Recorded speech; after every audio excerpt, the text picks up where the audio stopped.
The night that changed pop forever. There are certain nights in music history that people remember because they were entertaining. Then there are nights that become something much bigger, moments that completely rewrite the future of an entire industry. They don't simply produce another hit song or introduce another talented performer. Instead, they divide history into two separate eras, everything that happened before and everything that followed afterward. One such night arrived in the spring of 1983. Millions of viewers settled into their living rooms expecting a warm celebration of nostalgia, a television event designed to honor one of the greatest record labels ever created. They believed they would witness legendary singers returning to perform timeless classics that had already secured their place in history. Nobody expected to watch history being rewritten in real time. Nobody imagined that before the evening ended, one artist would step onto the stage and permanently change the way audiences thought about live performance. By the time the cameras stopped rolling, conversations about the reunion had disappeared. The celebration itself became secondary. Instead, newspapers, television stations, radio hosts, fellow musicians, and fans across the world focused on one unforgettable performance that completely overshadowed everything else. It wasn't simply another television appearance. It became the exact moment when the future of pop music arrived, and everyone watching knew they had witnessed something impossible to forget. Ironically, the performance that would become one of the most celebrated moments in entertainment history almost never happened at all. Behind the bright stage lights and smiling faces were disagreements, uncertainty, creative battles, and difficult decisions that nearly prevented the entire performance from taking place. Even those organizing the event had no idea they were preparing the stage for one of the biggest cultural moments of the 20th century. What was originally planned as a respectful tribute to the past slowly transformed into the birth of a completely new era. The evening would redefine not only one artist's career, but also the relationship between music, dance, fashion, television, and celebrity forever. Looking back today, it feels almost unbelievable that so much history unfolded in just a few unforgettable minutes. But every legendary story begins long before the audience realizes what they are watching. To understand why this performance became so powerful, we first need to return to the company that made it all possible. Motown was never simply another record label competing for chart positions. It was a revolution disguised as a business. Founded by Berry Gordy in Detroit, Motown became one of the most influential entertainment companies the world had ever seen. During an era when opportunities for Black artists remained painfully limited, Gordy created a system that didn't just discover talent. It polished it, protected it, developed it, and introduced it to audiences on a global scale. Every detail mattered. Singers didn't simply record songs. They received training in public speaking, stage presence, choreography, fashion, etiquette, media interviews, and personal presentation. The company operated almost like an academy for future superstars. Nothing was left to chance. Every performance was rehearsed repeatedly. Every movement was carefully considered.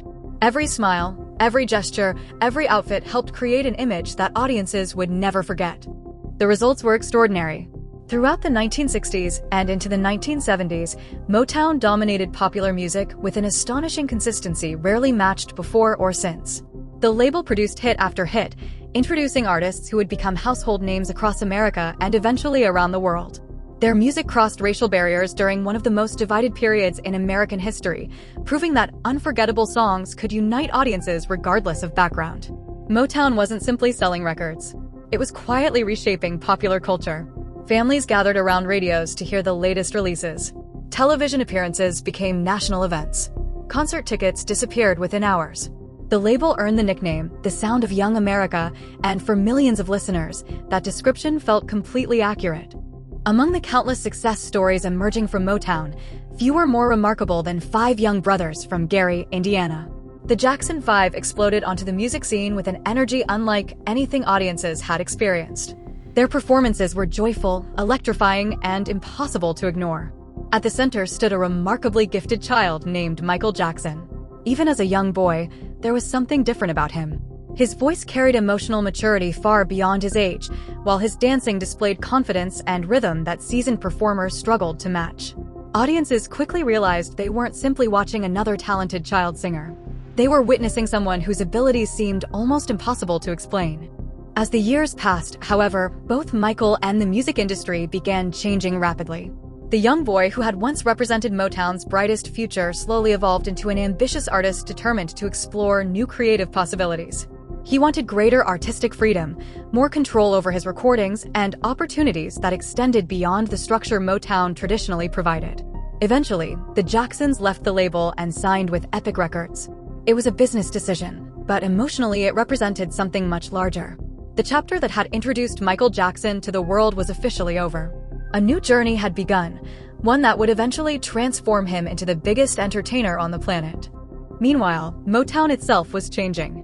The company relocated from Detroit to Los Angeles, hoping to expand its influence into television and film. Yet, despite these ambitions, something important had begun slipping away. Many of the legendary artists who had defined Motown's golden years moved on to other opportunities. Musical tastes evolved. Disco arrived, followed by funk, new wave, early hip-hop, and entirely new styles of production. Younger audiences discovered fresh sounds that reflected a rapidly changing world. The company that had once dictated popular music suddenly found itself struggling to maintain the same cultural dominance it once enjoyed so effortlessly. Berry Gordy understood better than anyone how dramatically the landscape had shifted. Building Motown had required extraordinary vision, relentless discipline, and countless personal sacrifices. Watching the company lose some of its influence wasn't easy. Yet, despite the challenges, the Motown name still carried enormous emotional weight. Millions of people associated it with unforgettable memories, groundbreaking artists, and timeless music. The question wasn't whether the legacy remained important. The question was how to remind an entirely new generation why that legacy mattered. That challenge inspired one of Motown's most ambitious television projects. Executive producer Suzanne de Passé believed the label deserved more than another anniversary celebration. She envisioned an event that would reunite legendary performers, revisit iconic songs, and introduce Motown's incredible history to viewers who hadn't experienced its original golden years. Her idea wasn't simply about looking backward. It was about proving that Motown's influence remained alive, even if the music industry itself had changed dramatically. Convincing Berry Gordy proved surprisingly difficult. Returning to the past meant revisiting complicated relationships, painful business disputes, and artists who had long since moved on. Many former stars had signed with different record labels. Others had developed entirely separate careers. Some relationships remained strained after years of contract disagreements and personal conflicts. There was no guarantee everyone would agree to return. Even if they did, nobody knew whether old chemistry could be recreated after so much time apart. But Suzanne de Passé refused to abandon the vision. She believed nostalgia alone wasn't enough. What audiences truly wanted was authenticity. They wanted to see legendary performers sharing the same stage again, celebrating the music that had changed countless lives. Phone calls were made. Invitations were sent. Conversations began. Slowly, something remarkable started happening. One after another, former Motown stars agreed to participate. Despite everything that had happened over the years, many still viewed Motown as the place where their dreams first became reality. Whatever disagreements existed, they couldn't erase the emotional connection they still felt toward the company that introduced them to the world. Soon the lineup became extraordinary. Diana Ross, Smokey Robinson, Stevie Wonder, Marvin Gaye, The Temptations, Martha Reeves. Countless other legendary performers committed to the special. Each represented a different chapter in Motown's remarkable history. Yet one reunion stood above all the others. It wasn't simply another nostalgic performance. It carried emotional significance unlike anything else on the program. After years apart, the Jackson brothers would reunite on national television. The announcement generated enormous excitement. Fans who had grown up watching the Jackson 5 couldn't believe they would finally see the brothers perform together again. Newspapers covered the reunion. Television programs discussed it. Industry insiders predicted it would become the emotional centerpiece of the entire evening. For many viewers, the reunion alone justified watching the special. Yet behind the scenes, the reality proved much more complicated than the public realized. Michael Jackson wasn't the same performer audiences remembered from the Motown years. He had changed completely. Since leaving the label, he had transformed from an exceptionally talented former child star into an artist obsessed with innovation. Every recording session became an experiment. Every rehearsal pushed perfection further. Every performance needed to introduce something audiences had never experienced before. He wasn't interested in repeating history. He wanted to create it. By early 1983, everything in Michael's career pointed toward the future. His collaboration with Quincy Jones had already produced extraordinary success. The album Thriller was exploding across the world at a pace almost nobody believed possible. Songs dominated radio stations. Music videos attracted unprecedented attention. His confidence as a solo artist continued growing with every passing week. Returning to perform old Jackson 5 songs suddenly felt emotionally complicated. While audiences viewed the reunion as a celebration, Michael worried it might appear as though he were stepping backward precisely when his career was reaching entirely new heights. Those close to him later remembered that he struggled with the decision far more than most people realized. He respected Motown deeply. Without Berry Gordy, without the company, without those early opportunities, none of his later success would have existed. Yet, he also understood something equally important. Artists rarely remain at the top by repeating what already worked. The greatest performers constantly reinvent themselves. Michael believed he was standing on the edge of something completely new, and he feared nostalgia might interrupt that momentum. Eventually, he agreed to participate, but only under one condition. That single condition would change everything. Michael's condition sounded simple on the surface, but behind it was a message that nobody in the room could misunderstand. Yes, he would stand beside his brothers. Yes, he would help celebrate the company that had introduced him to the world. But once the reunion ended, he wanted the stage entirely to himself. More importantly, he wanted to perform Billie Jean. It wasn't a Motown record. It wasn't part of the Jackson 5 catalog. It wasn't even associated with the era the television special had been created to honor. It represented something completely different. It represented the future Michael believed he was building. For him, this wasn't about stealing attention from the reunion. It was about drawing a clear line between the performer he used to be and the artist he was becoming. That distinction mattered enormously. He respected his past, but he refused to become trapped inside it. The proposal immediately created tension. Some people involved in the production questioned whether it would disrupt the entire purpose of the special. The evening had been designed as a tribute to Motown's greatest years, not as a platform for promoting a brand new solo career. Others worried that allowing one artist to step outside the format would shift attention away from every other performer who had agreed to participate. If Michael appeared alone with one of the biggest songs in America, would anyone even remember the rest of the show? Those concerns were understandable. This was supposed to be a celebration of a collective legacy, not the coronation of a single superstar. Even within the Jackson family, opinions weren't completely united.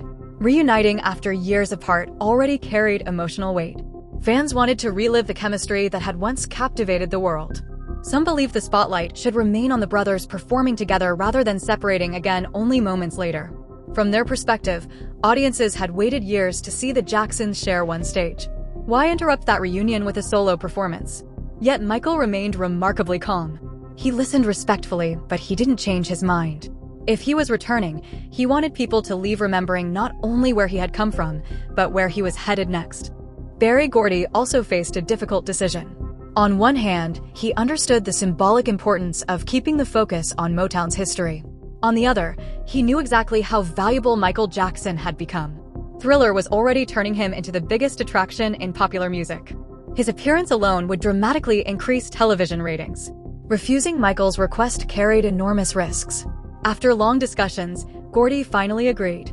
Michael would perform with his brothers first, honoring the Jackson 5 and Motown.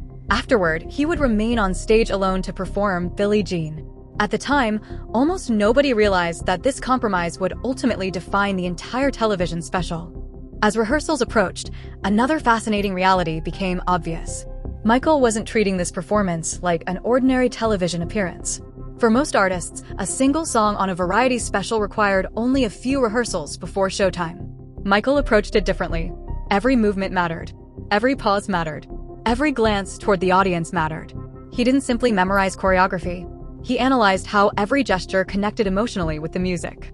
Long before audiences ever saw the performance, he had already performed it hundreds of times inside his imagination, adjusting tiny details until they felt exactly right. People who worked around him often described his creative process as obsessive in the most extraordinary sense of the word. Inspiration could arrive anywhere. While driving, eating, talking, or sitting quietly, he constantly imagined movement. He believed music wasn't something people should simply hear. It should become visible. Rhythm should exist not only through sound, but through the body itself. That philosophy separated him from many other singers of the era. He wasn't satisfied delivering impressive vocals. He wanted every second of the performance to tell a visual story that audiences would remember years later. One challenge remained especially important.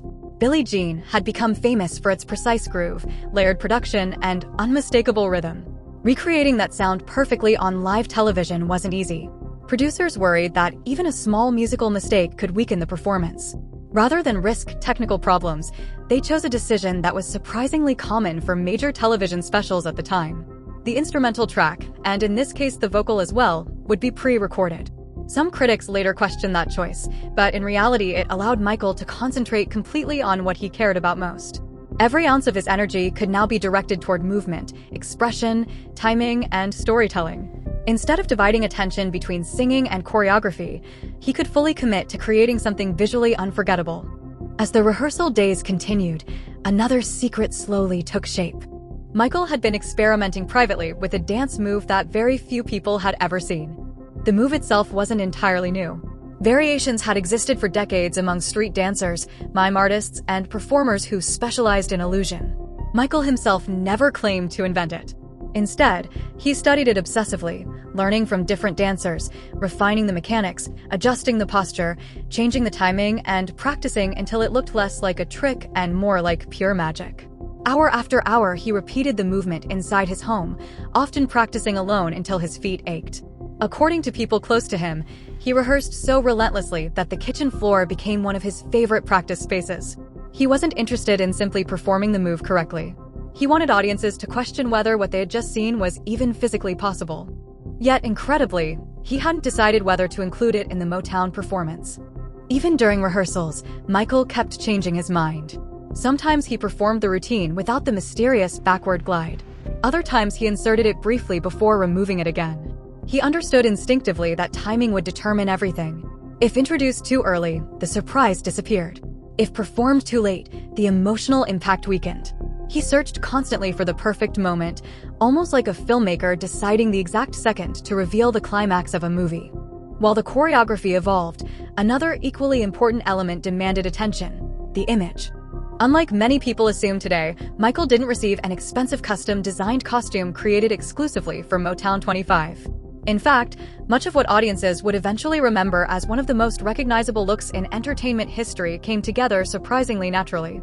Rather than beginning with fashion, Michael began with movement. He asked himself a simple question: what kind of clothing would best emphasize every spin, every turn, every sharp movement of his body? The answer became a carefully assembled combination of garments that reflected elegance without restricting motion. His black trousers created a clean silhouette under the stage lights. The fitted black shirt highlighted every movement of his shoulders and arms, while rhinestone details caught flashes of light with remarkable precision. Over that came the sparkling black sequin jacket that immediately attracted attention without overwhelming the performance itself. Every time he turned beneath the television lights, tiny reflections exploded across the stage. Viewers couldn't always explain why they couldn't stop watching him, but part of the answer came from those carefully considered visual details. Then came the white socks. At first glance, they seemed almost insignificant, yet Michael understood exactly why they mattered. Against the dark stage floor and black trousers, bright white socks made every foot movement dramatically easier for audiences to follow. Whether he tapped, spun, pivoted, or glided, viewers' eyes naturally followed the contrast. It was a subtle decision rooted in performance psychology rather than fashion. Michael wasn't dressing to look stylish. He was dressing to direct attention exactly where he wanted it. Another piece completed the illusion: the fedora. Years later, it would become inseparable from Michael Jackson's public image, but at this moment it still felt fresh and unexpected. He reportedly requested a hat resembling something mysterious, almost cinematic, a classic fedora with timeless elegance. During rehearsals, he experimented with removing it, tilting it, catching it, and using it almost like another dance partner. The hat wasn't simply an accessory. It became part of the choreography itself. Every gesture involving the fedora helped build anticipation before the music reached its emotional peak. Of course, no discussion of Michael Jackson's image would ever be complete without the famous single glove. Contrary to popular belief, the glove didn't suddenly appear out of nowhere during the Motown special. Michael had experimented with wearing a single glove years earlier because he believed asymmetry created visual interest. Two gloves looked ordinary. One glove immediately attracted attention. That simple philosophy reflected the way he approached almost every creative decision. Whenever audiences expected one thing, he preferred giving them something slightly different. The glove worn during this period was practical as well as symbolic. Rhinestones covered the back, catching the light brilliantly, while the palm remained relatively smooth, so he could comfortably grip the microphone whenever necessary. Tiny design choices like these revealed how carefully every element had been considered. Yet despite all this preparation, nobody backstage sensed the scale of what was about to happen. Technicians checked lighting cues. Camera operators reviewed their positions. Producers focused on timing. Performers prepared for their own appearances. The audience settled into their seats, expecting another wonderful evening of familiar songs and cherished memories. No one, not Berry Gordy, not Suzanne de Passé, not the Jackson brothers, not even Michael himself, could fully predict what those next few minutes would mean. Because the moment the first bass line of Billie Jean echoed through the auditorium, the atmosphere inside the building changed instantly.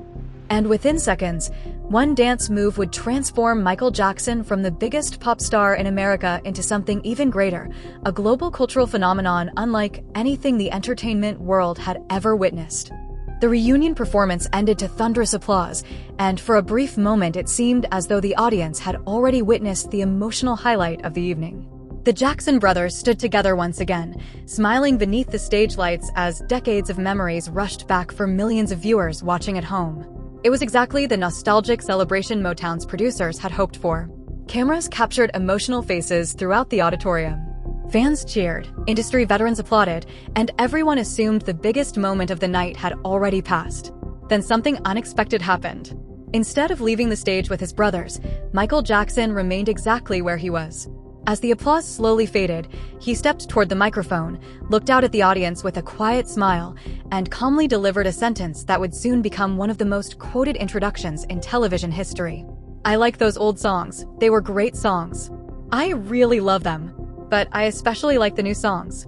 It sounded simple, almost playful, yet hidden inside those few words was a powerful message. Michael wasn't rejecting his past. He was thanking it before introducing the future. Within seconds, the familiar bass line of Billie Jean exploded through the speakers, and everything inside the Pasadena Civic Auditorium changed. The reaction was immediate. Conversations stopped. People leaned forward in their seats. Television viewers who had been casually watching suddenly found themselves unable to look away. The opening rhythm of Billie Jean already carried enormous popularity thanks to the unprecedented success of Thriller, but hearing it begin during a Motown anniversary celebration felt completely unexpected. The contrast itself created electricity. The show had spent hours celebrating musical history, yet suddenly the future had walked onto the stage wearing a black sequined jacket. Michael appeared completely alone beneath the spotlight, surrounded by darkness that made every movement impossible to ignore. Unlike earlier performances featuring large groups, elaborate staging, or multiple singers, this moment depended entirely on one man commanding the attention of an entire nation. There were no distractions, no backup dancers, no giant stage effects. Only Michael Jackson, the music, and millions of people waiting to discover what he would do next. From the very first beat, it became obvious this wasn't an ordinary television performance. Michael didn't simply sing the song, he inhabited it. Every glance carried purpose. Every shoulder movement matched the rhythm with almost unbelievable precision. Every pause created anticipation before exploding into motion.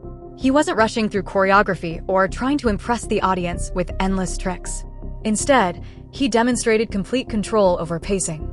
He understood that suspense wasn't created by constant movement, but by knowing exactly when to move and when to remain perfectly still. That confidence made every gesture feel larger than life. Viewers couldn't always explain why they were so captivated. They simply knew they had never seen anyone perform quite like this before. The lighting added another layer of magic. Each rhinestone on his shirt reflected flashes of white across the stage. The black sequined jacket shimmered every time he turned beneath the spotlights. His white socks instantly drew attention toward his feet, making even the smallest movements appear dramatic. The famous single glove sparkled each time he extended his arm toward the audience. Looking back decades later, it's easy to think every detail had been designed by a massive creative team working months in advance. The reality was far more remarkable. Many of the costume pieces had already existed in Michael's wardrobe. What made them legendary wasn't their price or rarity. It was the performer wearing them. Ordinary clothing became iconic because Michael transformed it into part of the performance itself. As the song continued, the audience became louder with every passing second. Applause interrupted verses. Screams echoed across the auditorium. Some people stood from their seats long before the performance ended because they instinctively realized they were witnessing something extraordinary. Fellow performers watched from backstage with expressions that shifted from admiration to disbelief. Many had spent decades entertaining audiences around the world, yet even they struggled to understand exactly what they were watching. Michael wasn't simply dancing to music. He appeared to become another instrument inside the song itself, translating every beat into physical movement with astonishing accuracy. Then came the moment that would change entertainment history forever. During the instrumental break, Michael slowly adjusted his fedora, paused for just a fraction longer than anyone expected, and positioned himself near the center of the stage. Time almost seemed to freeze. Thousands inside the auditorium fell strangely quiet, sensing something unusual was about to happen. Then, without warning, he appeared to glide backward across the stage while his upper body remained perfectly balanced. There was no visible effort, no obvious trick. His feet moved in a way that seemed to ignore the normal rules of physics. For a split second, the audience couldn't even process what they had seen. Then the building erupted. Deafening screams drowned out the music itself. People jumped from their seats pointing toward the stage. Others simply stared with open mouths, unable to believe their eyes. Television cameras barely captured the full emotional reaction because nobody behind them expected such an explosive response. That single movement lasted only moments, yet it instantly became one of the most recognizable dance steps ever performed. Although the world would forever associate the move with Michael Jackson, he never claimed to have invented it entirely by himself. Throughout his life, he openly acknowledged the influence of dancers who inspired him, particularly street performers whose creativity fascinated him. What Michael did possess was an extraordinary ability to study existing ideas, refine them endlessly, and present them with such perfection that they felt completely new. The moonwalk became legendary not because nobody had ever moved that way before, but because nobody had ever introduced it to the world with such flawless timing, confidence, mystery, and theatrical impact. He understood something many performers overlooked. A great illusion isn't defined only by the trick itself. It's defined by when audiences experience it. Michael waited until millions were watching at exactly the right moment before revealing the move that would become forever attached to his name. Backstage, reactions were just as unforgettable. Legendary artists who had dominated charts for decades looked toward one another almost speechless. There was admiration, amazement, and in some cases quiet realization that the evening no longer belonged to everyone equally. According to several people who later described the atmosphere, conversations immediately shifted toward Michael's performance. Duke Fakir later admitted he had never seen anything quite like it. Janice Gaye would later recall that even Marvin Gaye, one of the greatest singers of his generation, felt the spotlight had shifted permanently. It wasn't jealousy in the ordinary sense. It was recognition. Everyone understood they had just witnessed the arrival of a completely different standard for live performance. The event had been organized to celebrate Motown's glorious past, but Michael's performance redirected everyone's attention toward the future. Ironically, the only person who wasn't celebrating was Michael himself. While producers congratulated performers and audience members continued talking excitedly about the show, Michael walked backstage deeply disappointed. Like so many perfectionists, he remembered only the tiny flaws invisible to everyone else. He believed one spin should have lasted longer. He felt one transition could have been smoother. Certain movements hadn't matched the image inside his mind. According to several accounts, he became so dissatisfied that he reportedly asked whether the performance could somehow be removed from the final television broadcast. Imagine that for a moment. The performance millions would later call one of the greatest in history almost remained unseen because the man responsible believed he hadn't done well enough. That relentless pursuit of perfection explains so much about Michael Jackson's career. Success never convinced him to relax. Instead, success raised his own expectations even higher. One small interaction reportedly changed his perspective. A young fan approached him afterward, overflowing with excitement, praising the performance with complete sincerity. Michael often believed children offered the most honest reactions because they responded emotionally rather than critically. Hearing that genuine excitement helped him realize the audience had experienced something completely different from the imperfections occupying his own thoughts. Sometimes greatness becomes invisible to the person creating it because they're too focused on everything they wish had gone differently. When Motown 25 finally aired on national television, the impact exceeded every expectation. More than 40 million viewers watched the broadcast, and by the following morning nearly every conversation centered around one topic: Michael Jackson performing Billie Jean. Newspapers featured photographs of the moonwalk. Television news replayed clips repeatedly. Radio hosts described the performance in astonishment. Fans attempted to imitate the dance in school hallways, living rooms, shopping malls, and playgrounds across America. Dance instructors analyzed the movement. Professional performers studied every second. Within days, one television appearance had evolved into a worldwide cultural phenomenon. The success didn't stop with the performance itself. Thriller, already selling at extraordinary levels, reached an entirely different level of popularity. Demand exploded around the world. Record stores struggled to keep albums in stock. The album eventually achieved numbers that still seem almost impossible today, becoming one of the best-selling albums in the history of recorded music. More importantly, Michael himself evolved from an enormously successful singer into something much larger. He became a global symbol of entertainment excellence. His performances were no longer judged against other pop stars. They became the standard everyone else tried to reach. The influence extended far beyond music. Fashion changed. Countless fans copied the black jacket, white glove, fedora, white socks, and loafers. Dancers began incorporating sharper choreography into mainstream pop.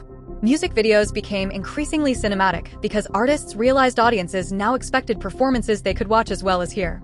Television producers invested more heavily in stage design, lighting, and choreography. The definition of a pop star expanded permanently. Singing alone was no longer enough. Modern performers needed visual identity, storytelling, movement, charisma, and unforgettable stage presence.